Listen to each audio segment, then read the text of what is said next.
So ibig sabihin, kahit pala marating natin yung point na gano'n na tayo, hari na tayo, ano pa rin, hindi pa rin kumpleto yung buhay natin. Parang may question pa rin sa atin na, hanggang ito na ba yung magpapasaya sa akin? Ito na ba yung kukumpleto sa buhay ko? Yun yung point ng buhay eh. Nagtatrabaho tayo, lahat ginagawa natin, pero ang pinaka-importante pa rin talaga, si Lord. Tumitindi ang kapighatian eh. Bali, may mga mga pagdaraanan. Ako, tulad ko, ang dami ko ng pinagdaanan. So, kailangan na natin maniwala na lang sa Panginoon kasi pagsubok lang baga po. Huwag lang bibitaw. Kasi ako muntik na ako bumitaw. Kaya, naniniwala ako dito na lahat ng mga nangyayari, syempre, may plano yan. Makakakita man ako, kahit isa lang yung mata ko, pagpapasalamat ko talaga kasi kahit isa lang po nung bulag ako, kahit isang mata lang, okay na po ako. Hindi ako mag-iiling ng higit pa. Kung yun yung bibigay sa akin, pagpapasalamat ko. Kahit isa lang. So, binigay yung isa, salamat po. Yung sa Hong Kong, grabe. First time ko rin yun, yung makalipad ng ibang bansa at makapag-travel ng ibang bansa. Grabe. Sobrang ganda doon. Talaga kung mapanood mo yung vlog ko doon, lagi ako nakatawa doon. Punta po kayo sa Ecclesiastes chapter 1 verse 1 to 18 tayo. Walang kabuluhan ang lahat. Ito ang katuruan ng mangangaral, ang anak ni David na hari ng Israel. Napakawalang kabuluhan. Lahat ay walang kabuluhan. Sabi ng mangangaral, nagpapakapagod ka ng husto sa pagtatrabaho sa mundong ito. Ngunit para saan ba ang mga pagpapagod na ito? Patuloy ang pagpapalit-palit sa mga lahi ngunit hindi nagbabago ang daigdig. Ang araw ay patuloy sa pagsikat at patuloy sa paglubog. Pabalik-balik lang sa pinanggalingan. Ang hangin ay umiihip patungong timog papuntang hilaga buong araw at paikot-ikot. Lahat ng tubig ay umuwi sa dagat ngunit hindi ito napupuno. Ang tubig ay bumabalik sa batis na pinagmulan upang muling umagos patungong karagatan. Ang lahat ng bagay ay nakakabagot, hindi makayanang ipaliwanag, walang sawa ang paningin ng tao, walang tigil ang kanyang pakinig. Ang naganap noon ay nangyayari rin ngayon, ang mga nagawa noon ay nagagawa rin ngayon. Walang bagong pangyayari sa mundong ito. Ang sabi ng iba, hali kayo, ito'y bago, ngunit naganap na iyon noong di pa tayo tao. Hindi na maalala ang mga nauna. Hindi na maalala ang mga nauna at ang nangyayari ngayon ay malilimutan din sa hinaharap. Ako ang mangangaral ay naging hari ng Israel. Niyasat ko at pinag-aralan mabuti ang lahat ng bagay sa buong mundo. At nakita ko ang tao ay itinilaga ng Diyos sa matinding paghihirap. Nakita kong ang lahat ng gawa ng tao sa mundong ito ay walang kabuluhan. Ito ay katulad lang ng paghahabol sa hangin. Sinabi ko sa aking sarili ang karunungan ko higit sa sinundan kong mga hari ng Jerusalem. Alam ko kung ano ang tunay na karunungan at kaalaman.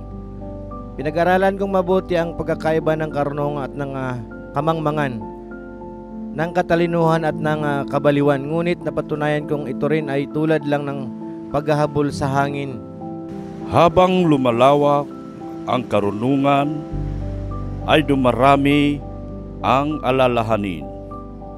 At habang dumarami, ang nalalaman ay lalong tumigil ang kapighatian. So sa kanya, ito yung buhay. Yun yung interpretation niya ng buhay. Sa ating binasa, ano yung parang nag-agree kayo? O sa ating binasa, ano yung pwedeng lesson na maintindihan nyo na gustong iparating sa atin ng Diyos? Parang pessimistic siya mag-isip, parang negative, di ba? Nasa kanya lahat pero parang sinasabi niya paghahabol sa hangin. Pero huwag kayong mag-alala, sa dulo nito, sa Ecclesiastes chapter 12, magsa-summarize naman siya kung ano talaga ang buhay para sa kanya. Pero ngayon, sa chapter 1, parang pinapakita niya, ito yung na-observe ko sa buhay.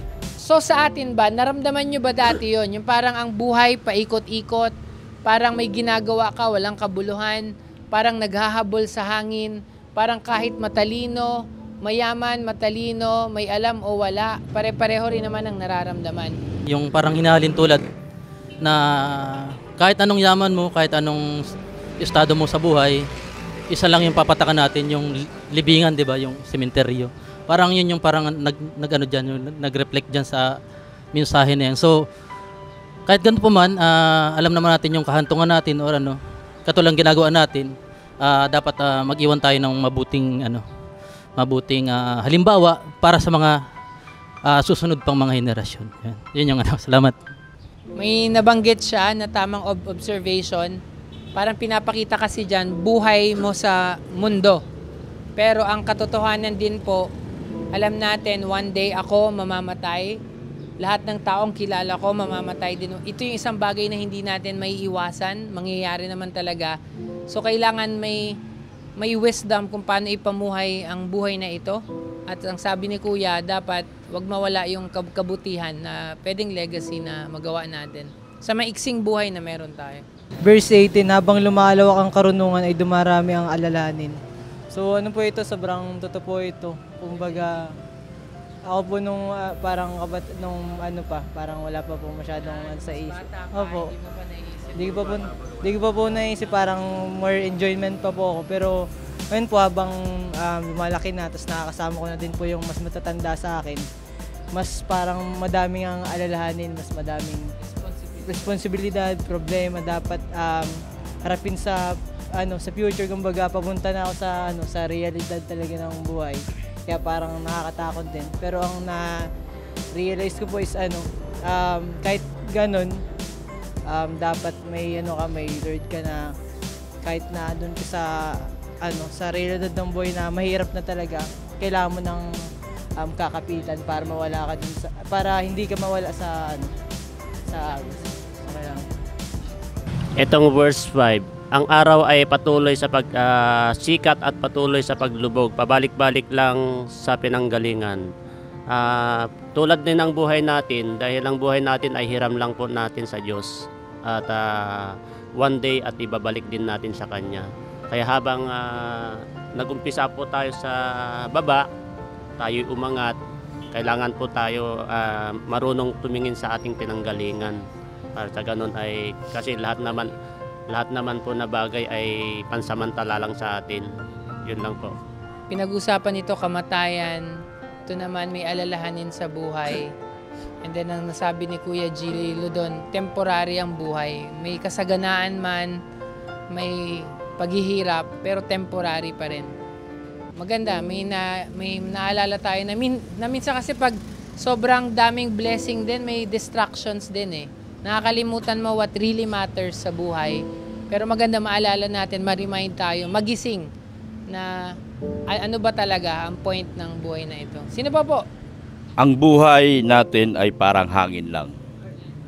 Minsan nasa timog, minsan nasa hilaga. Meaning, kung ano ka man dito sa mundo ngayon, pahalagahan mo ang bawat araw na lumilipas sa buhay mo.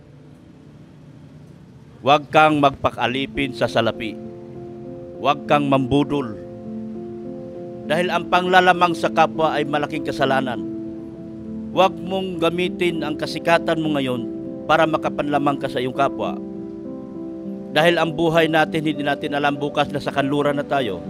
Sa ngayong araw na ito, nasisilangan tayo. Meaning, ang ibig sabihin nito na gamitin natin ang natitirang buhay natin sa tama. At huwag tayong lumihis doon sa katuruan ng Ama sa atin. Yun lang po. Ang buhay natin dito ay, sabi nga po dyan, ay pabalik-balik lang. Balik-balik lang. Ano man yung gawin natin at mawala man tayo dito sa mundo dahil yung buhay natin ay parang balik-balik lang. Basta't wag lang po nating iwawala yung pagmamahal sa kapwa. Yes po. Siyempre yung wag nating kalimutan ng Panginoon dahil lahat tayo may mawawala. Kumbaga yun lang yung maiiwan natin dito, yung alaala natin na may maganda tayong ginawa. Kasi balik-balik lang eh. Kumbaga pag nawala tayo, maalala nila yung ginawa natin na kabutihan. Lalo sa kapwa, yan, sa mga mahal natin sa buhay. So siguro yun yung nakikita kong maiiwan natin. Verse 18 po ako. Habang lumalawak ang karunungan ay dumarami ang alalahanin. At habang dumarami ang nalalaman ay lalong tumitindi ang kapighatian.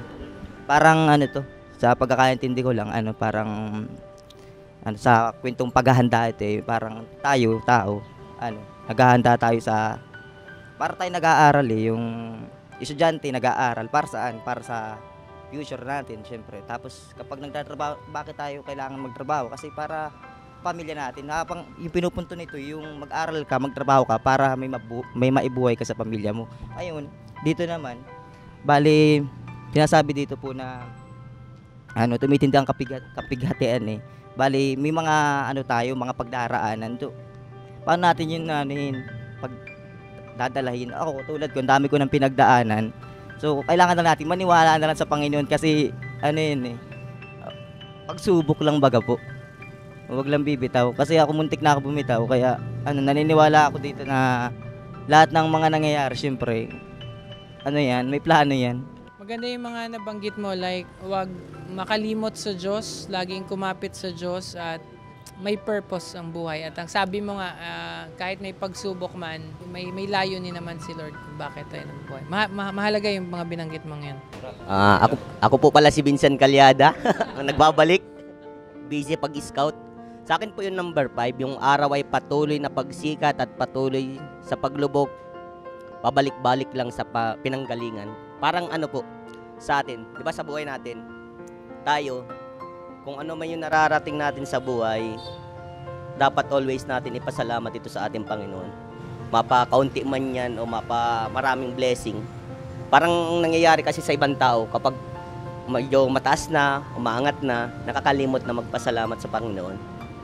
Parang tayo, di ba, simula baby tayo, hanggang nagtatanda.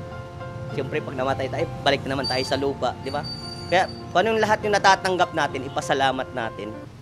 Sa akin naman, Pas, nung nabasa ko nabasa natin yung chapter 1, parang inrelate ko yung sarili ko dun sa writer, dun sa parang parang sobrang talino niya, parang tinatambad na siya sa buhay. Parang ano ba yung point ng ginagawa kong ito?